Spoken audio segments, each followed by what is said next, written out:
जानता है आरसीएम करना चाहिए या नहीं। बुलाया तो इसीलिए गया है। दो चीज है जिंदगी में, बड़े ध्यान से सुनना। पहला, या तो कोई काम आपको करना नहीं आता, सेकंड, या उस काम को आप करना नहीं चाहते। सिंपल है। करना नहीं आता, ये भारत सिखाने के लिए तैयार है। करना नहीं चाहते तो आज ये समझेंगे हम कि आरसीएम हमें करना चाहिए या नहीं। आज हम बहुत प्रैक्टिकल बात करने वाले हैं। तैयार हैं आप? आज हम एक गेम खेलेंगे। उस गेम में आपको बड़ा अच्छा भी लगेगा और आपको समझ में आएगा कि आरसीएम करना चाहिए या नहीं।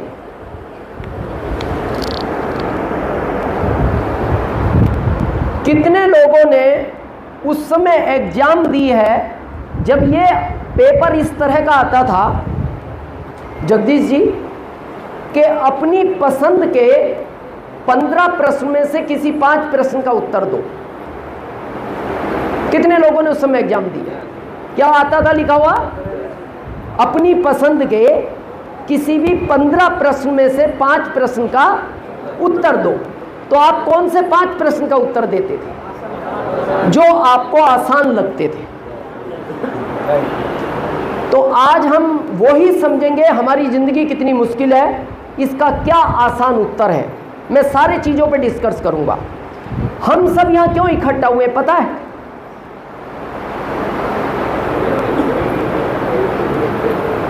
ये पेट का चक्कर है। अगर ऊपर वाला ये पेट नहीं देता, आप में से किसी को यहां आने की जरूरत नहीं। और खाली अपने पेट का नहीं, इसके पीछे घर में 5 और हैं। अपना तो और भी भर जाएगा, पर वो घर वाले 5 कहते हैं देखो आपका आप जानो, पर हम 5 का ध्यान रखना। 2 बच्चे, 2 माता पिता, 1 पत्नी, ये 5 की जिम्मेदारी। इसीलिए आप दिन रात भागते हो। तो ये है चक्कर पेट का। अब इस चक्कर को खत्म करने का रास्ता है पैसा। ये कड़वा सच है और ये सिंपल है। पैसे का ऑप्शन पहला है जॉब, दूसरा है बिजनेस और तीसरा है आरसीएम, जिसकी आज हम बात करेंगे। मैं तीनों प्रश्नों का उत्तर आपको बिल्कुल प्रैक्टिकल दूंगा। तीनों में जो आसान लगे उसको चुन लेना। कंडीशन नहीं है कि आरसीएम करना ही है। पहले समझते हैं हम जॉब को, क्योंकि भारत में सबसे ज्यादा पसंद किया जाता है जॉब। गवर्नमेंट हो या प्राइवेट हो या पर डे 300 वाला हो, ये सब जॉब की कैटेगरी में है। व्यापार में फैक्ट्री हो या खेती हो या दुकान हो, ये सब आपके बिजनेस में आते हैं। यहां कुछ लोग हैं जो जॉब में हैं, गवर्नमेंट या प्राइवेट, हाथ खड़ा करें एक बार। काफी लोग हैं। कितने ऐसे माता पिता हैं जो अपने बच्चों को पढ़ा रहे हैं? हाथ खड़ा करें ईमानदारी से, और ईमानदारी से उत्तर दें क्यों पढ़ा रहे हो।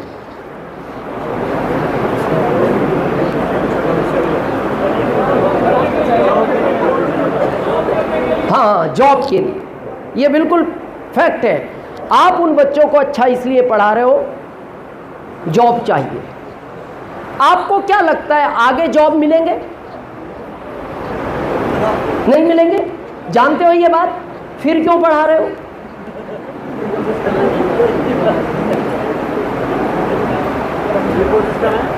चांस के लिए कोशिश इसलिए कर रहे हैं, कभी चांस आ जाए, मिल जाए। तो मैं आज आपको प्रैक्टिकल समझाऊंगा, वो चांस भी नहीं मिलेगा। नहीं मिलेगा। कुछ भी कर लो आप। समझे प्रैक्टिकल? जब हम 50 करोड़ थे, जॉब ज्यादा थे, हम कम थे।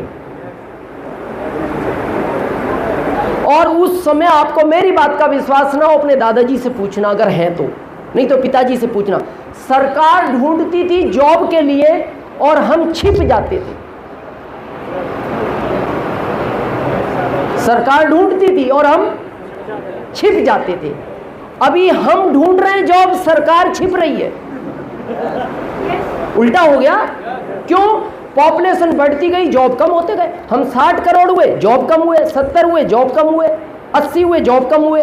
अब ये कैसे कम हुए? आपको ये इतने धीरे धीरे खत्म हुए कि आपको पता नहीं लगा। कैसे पता नहीं लगा? कितने लोग जानते हैं हमारे पूर्वजों के पूंछ थी, या सुना है? हाथ खड़ा करो जिन्होंने सुना है। और ये रियलिटी है, हमारे पूर्वजों के पूंछ थी, पर वो इतने लंबे टाइम में धीरे धीरे खत्म हुई कि किसी को पता नहीं लग पाया। आज सोचो अगर आपके होती, बैठते कैसे? जिस चेयर पे बैठे हो आराम से, कैसे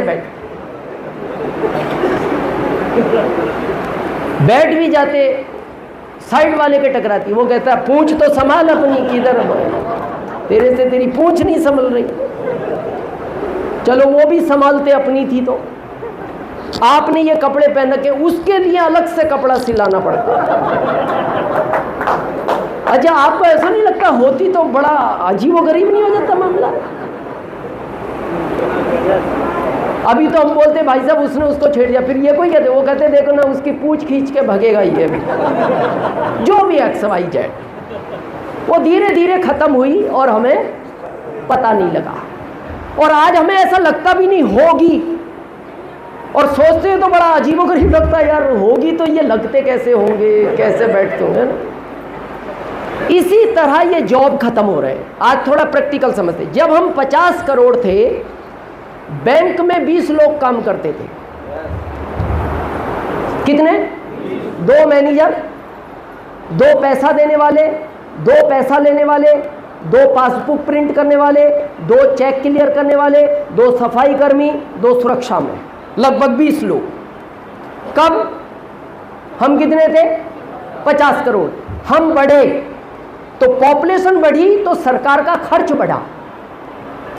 तो सरकार ने कहा खर्च बढ़ रहा है, तो जब पॉपुलेशन बढ़ी तो बैंक में पैसा लेने वाले ज़्यादा पहुंचे और देने वाले कितने हैं?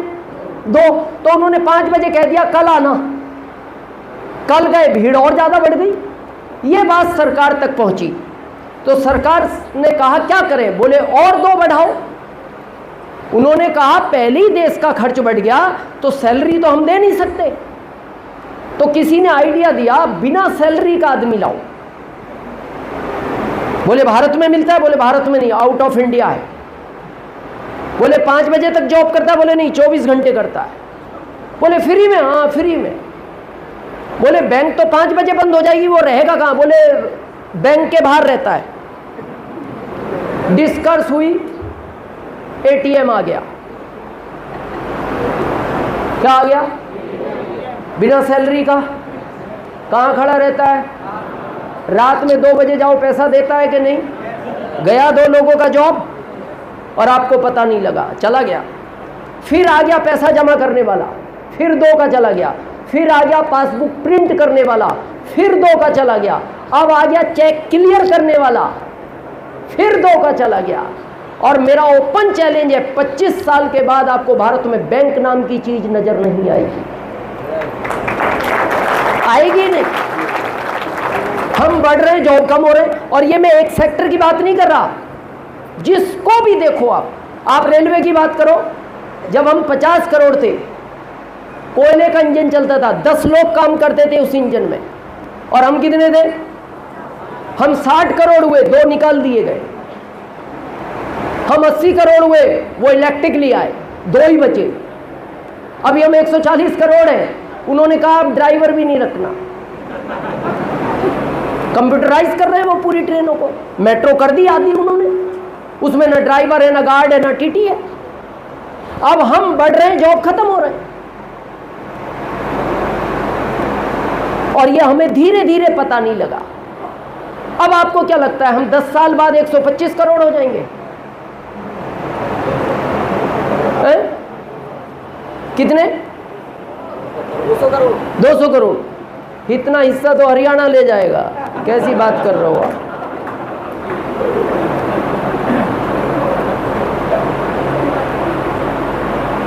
हम अभी तक दूसरे नंबर पे थे पॉपुलेशन में, चीन पहले पे था, अभी हम पहले पे आ गए। पता हम पहले पे क्यों आ गए? भारत के आदमी को यह कभी बर्दाश्त नहीं होता कोई उससे आगे निकल जाए, होता ही नहीं। आप प्रैक्टिकल देखना, आप बाइक से आराम से जा रहे हो, दो दोस्त, आपके पीछे से एक बाइक वाला निकले तो आपका दोस्त क्या बोल रहा है? देख क्या रहा है, आगे निकल गया, खींच एक्सीलेटर। फिर ये खींचता है और कर जाता है उसको क्रॉस, फिर बोलता है भाई अब नहीं पकड़ पाएगा। तो हम बहुत टाइम से चिंतित थे यार, चीन आगे निकले जा रहा है। तो फिर कुछ बुद्धिमान लोगों ने कहा भाई साहब खींचो एक्सीलेटर, क्या देख रहे हैं।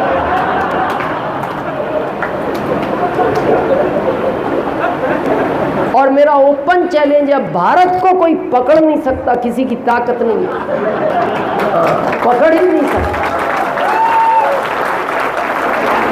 चलो ये तो खुशी की बात है, पकड़ नहीं सकता, जो ये आते जा रहे हैं ये करेंगे क्या, ये तो सोचने का विषय है कि नहीं। ट्रैफिक पुलिस में चौराहे पे 4 लोग खड़े किए जाते थे, कैमरे लगा दिए उन्होंने, उन 4 का भी गया। और ये हर सेक्टर में उसी पूछ की तरह हो रहा है। ये बहुत विचार करने का विषय है। और ये कहानी आज की नहीं है, समस्या पता क्या है, ये कहानी है 25 साल बाद की।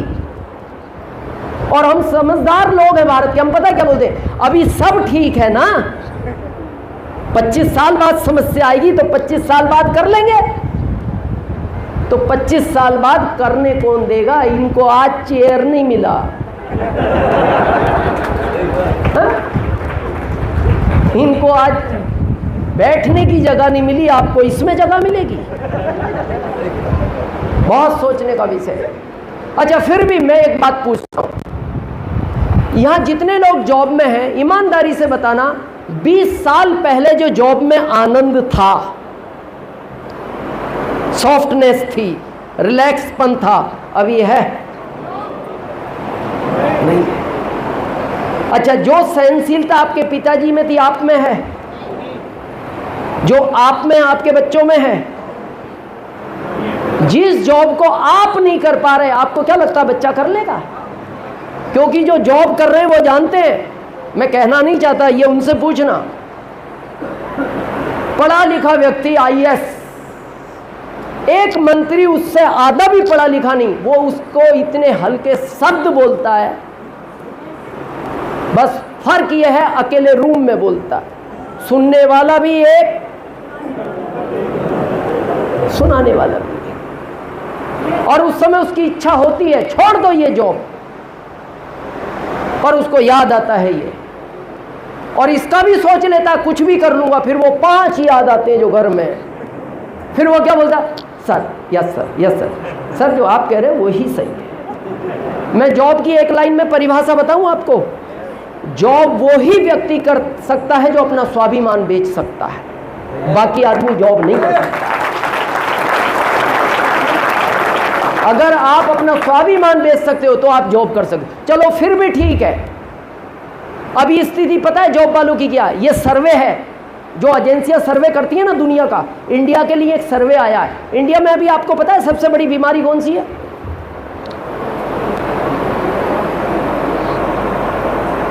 Heart attack.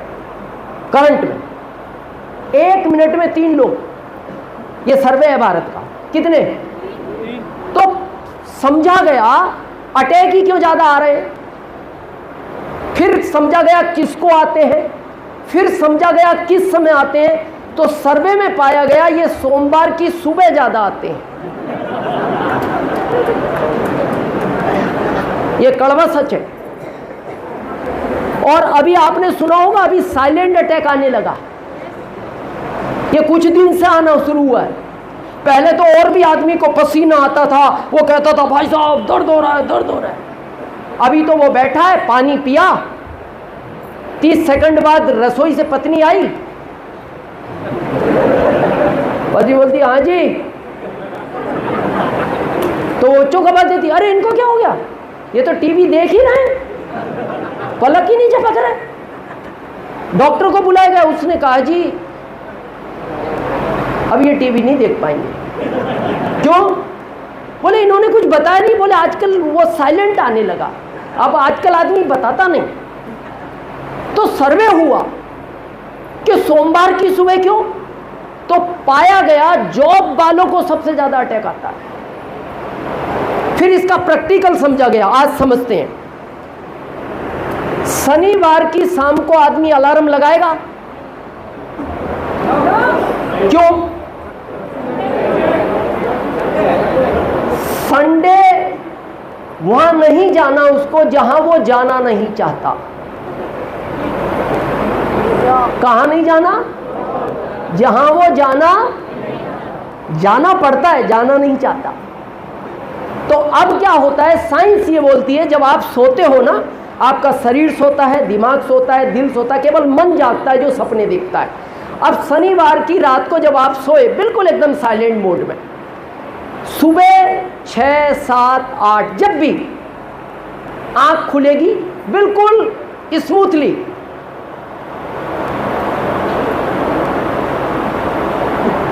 पानी पियोगे, चाय पियोगे, अपनी दिनचर्या करोगे, कहीं घूमने जाना है जाओगे, नहीं तो रेस्ट करोगे।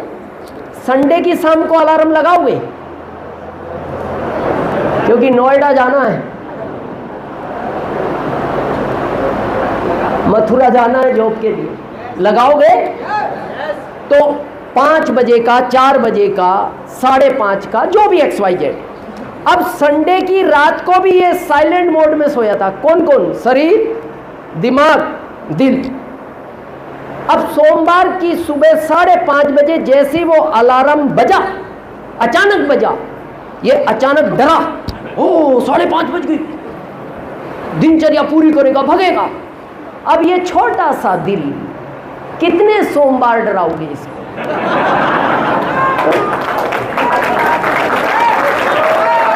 कितने सोमवार डराओगे? 1 हो, 2 हो, 10 सोमवार हो, 40 साल तक इसको हर सोमवार डराओगे। वो फिर कहता अब मैं बोलूंगा भी नहीं, अब मैं साइलेंट ही निकलूंगा। पहले तो और भी मैं बोलता था, अब नहीं बोलूं। क्या जीवन हो गया। और फिर भी हमारा फोकस नहीं है आरसीएम की तरफ। मैं ये नहीं कहता सब ठीक है, करो। मैं आपसे एक प्रश्न पूछता हूं, अभी गर्मी का थोड़ा एहसास है, आप सबको अभी कहा जाए पानी पियोगे तो आपकी इच्छा होगी पीऊंगा, मीटिंग के बाद तो पियोगे। पानी कहाँ है? पानी इस जमीन में भरा पड़ा है, कहीं 200 फीट, कहीं 400 फीट, कहीं 150 फीट, कहीं 100 फीट, पानी पानी है जमीन में। नदियां हमारे पास से निकल रही हैं, निकालने के साधन अलग अलग है, पानी फ्री में मिलता है भारत में। अब जिसकी आपको प्यास लग रही है फ्री की चीज की, आपसे हम कहें हम फ्री का पानी तो नहीं देंगे, पैसों का 1 गिलास दूध पिलाएंगे, कितनी देर सहन करोगे? 2-3 घंटे? फिर प्यास लगेगी, चाहिए क्या? वही फ्री का पानी। फिर हम कहेंगे फ्री का पानी नहीं देंगे, मौसम्बी का जूस देंगे, पैसों से लाए।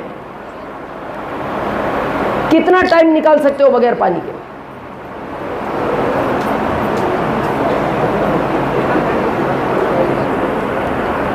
जूस वूस भी मिलता रहा बिना पानी के आखिरी 3 दिन, और तीसरे दिन आप एक ही बात कहोगे, भाई साहब या तो पानी दे दो नहीं तो वो मिलेगा, और दोनों ही फ्री मिलते हैं,